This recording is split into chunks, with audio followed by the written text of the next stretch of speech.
Buenos dias, all RGT85 here. Hope everyone is having a great day, but we got some news to talk about. Actually, a couple stories going on that I definitely want to cover. If this is your first time on the channel, be sure to hit that subscribe button, like, comment, and share if you enjoy gaming news. But without any further ado, let's talk about what's going on in the world of video games. And we have to talk about something coming to us from Digital Foundry. And I was thinking about maybe doing a completely separate video on this, maybe over the weekend or something like that. But I kind of just want to touch on what's happening right now, because essentially some of the members of Digital Foundry seem to believe that The Legend of Zelda Breath of the Wild 2, which is of course the sequel to Breath of the Wild, is too big for the Nintendo Switch. One of them was talking about the image quality of the game looked really good in the trailer, which, I mean, yeah, like it looked pretty decent. You know, I'm not going to complain about that.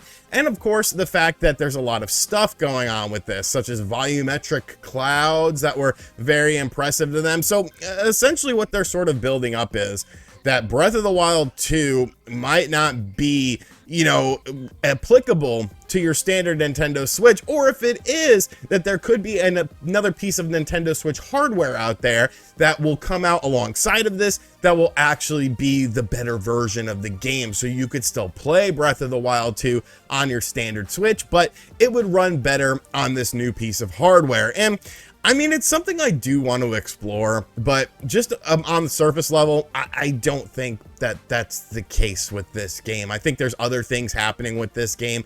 Obviously, it was delayed for a reason. They're putting in a lot of stuff into this game, but it's okay to question why it's been delayed. You know, it's been delayed a couple times now, and people could say, well, it's because of COVID. But then we just go back to what we talked about yesterday with, well, why are all of Nintendo's offices that are working on this game in Japan? I understand that they all work in one building right now, but why not have another place to work with a different infrastructure, with people that can help out on things and work remotely from different areas such as the United States? I don't know. Like I said, I'm not a Xena the Warrior Princess hater or anything like that, but I do think it's strange. And, you know, this is something that, you know, I kind of do want to cover it a bit more in depth over the weekend, but I just wanted to sort of talk about it a little bit right now, because just on the surface level, like, I don't think that makes sense. Obviously, this game has been designed with the Switch in mind. I mean, it's coming out on the Nintendo Switch. Now, whether or not it'll come out alongside of another piece of hardware that runs things better, I mean, maybe, but I don't necessarily think that this game is quote unquote too big for the Switch. So I don't know, maybe I'll talk about it more on the weekend, but as it stands now, I'm not really buying this. Obviously, we haven't seen a whole hell of a lot from the game to begin with anyways, and to me, what we have seen looks a lot like Breath of the Wild, just a little bit better, and there's some more gameplay mechanics in it, which would make sense as the original Breath of the Wild was designed for the Wii U. I don't know, I'm starting to talk about this longer than I anticipated. I need to save something for the weekend just in case I decide to cover it once again. But let me know in the comment section down below, do you think Breath of the Wild is quote unquote too big? Is it too big for the Nintendo Switch? Let me know.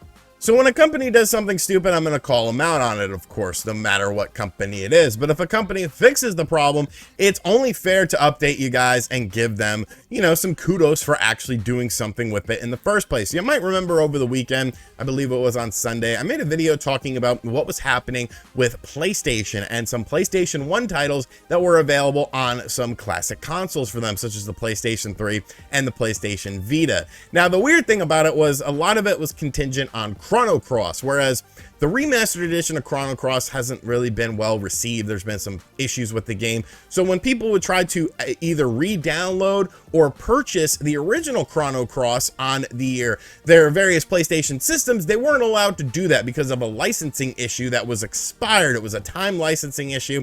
A lot of people said it was just a bug and stuff like that. I did have questions about it because of the fact that, well, you know, a game like Chrono Cross just came out and then this just happened to happen. Sony had been mum on it as well, but it does seem like this issue has been rectified. There's been lots of reports online that this issue has been fixed. Now the licensing issue isn't an issue. You could download the game, or if you've already purchased the game, you can still play the game, because that's what was really the problem with it, was accessing the games. You couldn't even access some of these games. But while I am happy to see that this has been rectified, it still should give you a glimpse as to why this all digital future is bullshit. Like, why are we embracing this? A licensing issue can have your game removed. A licensing issue is what you know, is going to cause something, a glitch, a time frame issue. Like, I don't know, man. There's just something and I know that a lot of new games, especially on like the PlayStation 5 and the Xbox Series X, you still have to install the games. You still have to have access to a server in order to play them. But that doesn't mean that I like it. You know, I still like the physical media route where I can just pop something into my system and then play the game that I purchased and not worry about something like a licensing issue or, you know, an expiration date on video games. This isn't milk.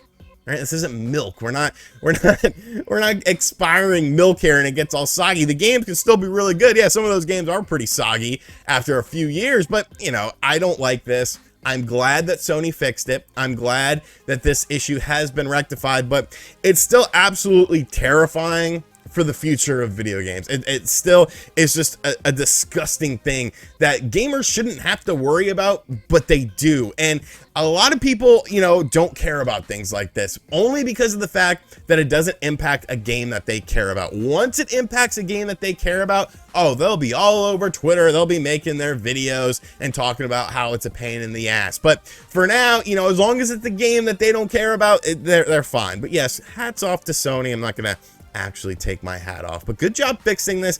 Now make it something that's a little bit more future proof as well, because obviously this is a situation that we're going to run into once again. And finally, we have a very interesting leak that has a lot of people very excited. There's obviously a lot of potential things that this game could be, but it does indeed seem like this game is happening. Now, once again, we're going to be pivoting back to the Nintendo Switch, and it looks like a classic Nintendo game is going to be getting a remaster, but not from Nintendo themselves. This is actually being outsourced to Bandai Namco. Now, Bandai Namco and Nintendo have worked on several projects. I mean, Smash Brothers, Bandai Namco had a lot of involvement in that. Of course, Pokken Tournament was another Bandai Namco game. New Pokemon Snap, Bandai Namco game. So this isn't something outside of the realm of possibility, but these job listings that have popped up over on Nintendo's Japanese website have a lot of people very excited. So this information is coming to us from Reset Era, and the post says the following. Some job listings came up recently for a planner of a 3D action game project contracted by Nintendo. Another listing came up as well for a visual artist for the same Nintendo contracted 3D action game. And then a listing that clarifies it as a remaster/remake, working on the HD remastering of 3D backgrounds. Now, there is a lot of potential when it comes to that. A lot of people think, well, maybe it's a Legend of Zelda product because of the fact that Breath of the Wild 2 has been delayed. I don't think so. I feel like those games, you don't really need to do anything with them unless you're going into like the choice cuts of the system, like Oracle of Ages and Seasons and stuff like that. Obviously, that's a bit more of an undertaking, but things like Wind Waker HD, Twilight Princess HD, we literally already have HD versions of those games. So you don't really have to do anything with those. Where it gets interesting though is thinking about what else this could be, because we're establishing that it is a remaster remake of a previously released Nintendo game. So a lot of people kind of have two trains of thoughts that I've seen online. The first one being Kid Icarus Uprising, the second one being something Star Fox related. Both of these games are 3D action games for various Nintendo consoles. I think Kid Icarus Uprising would be cool, but those controls, man, you'd have to do a lot to them to sort of make them work. Obviously, the game was very reliant on the touch screen. I guess you could work around that. You know, you could definitely do something as far as a more traditional control scheme, but I do feel like it would be somewhat of a big undertaking. But that game was awesome. Like, so many people skipped out on it for whatever reason, probably because it would cripple your hand, and they had like a stand that you would use to put your 3DS on in order to experience the game in the best way possible, so you didn't break your hand, so it looked like this. But I do really enjoy that game. The online was really fun in that game as well, so that's definitely a game I would like to see. And then of course you have Star Fox, and there's so many Star Fox games that have just been, you know, forgotten about. And you know what game I want? Star Fox Adventures. Kiss my ass. Kiss it. Kiss it, kiss it, kiss it. I do love Star Fox 64. That's my favorite Star Fox game of all time. I do love the original Star Fox. It's, you know, a very interesting technical piece of gaming. I love the Star Fox games on the GameCube. I love Star Fox Zero as well.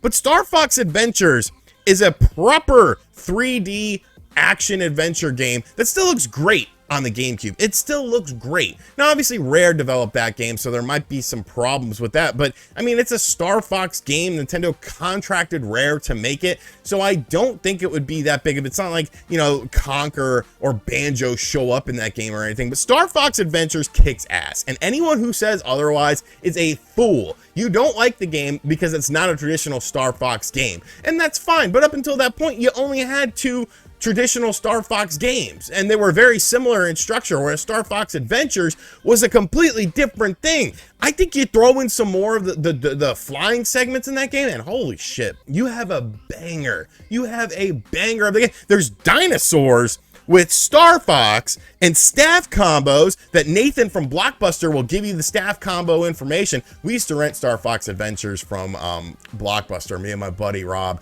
And the first time we rented it, the manager of Blockbuster was like, "You guys ever played this game before?" We were like, "No."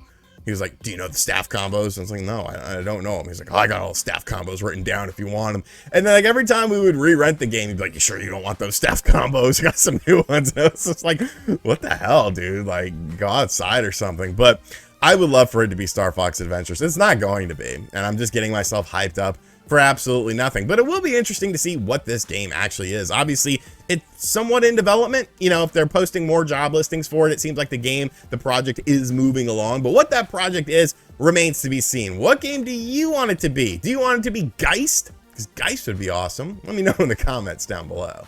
Alrighty, so that's gonna do it for today's video. I hope you guys enjoyed it. Be sure to let me know what you think of everything in the comments section down below. Is Breath of the Wild too thick for the Nintendo Switch? I don't really see why it would be. Is the PlayStation fixing the whole PlayStation 1 games on their systems a good thing? I mean, it is a good thing, but what do you think about it? Do you think this is going to be a problem that arises once again? And what the hell is this mystery Nintendo Switch game that Bandai Namco, Bamco, is working on? Damn it, give me Star Fox Adventures. Let's go. Star Fox Adventures. Hashtag Star Fox Adventures in the comment section down below if you are a fan of that game. That game is awesome. I might actually play that game today just because I miss it. So it's 60 frames per second on the GameCube. Like, get out of here, progressive scan. Oh, it looks so good. And as always, I'll catch you guys on the next video. Later.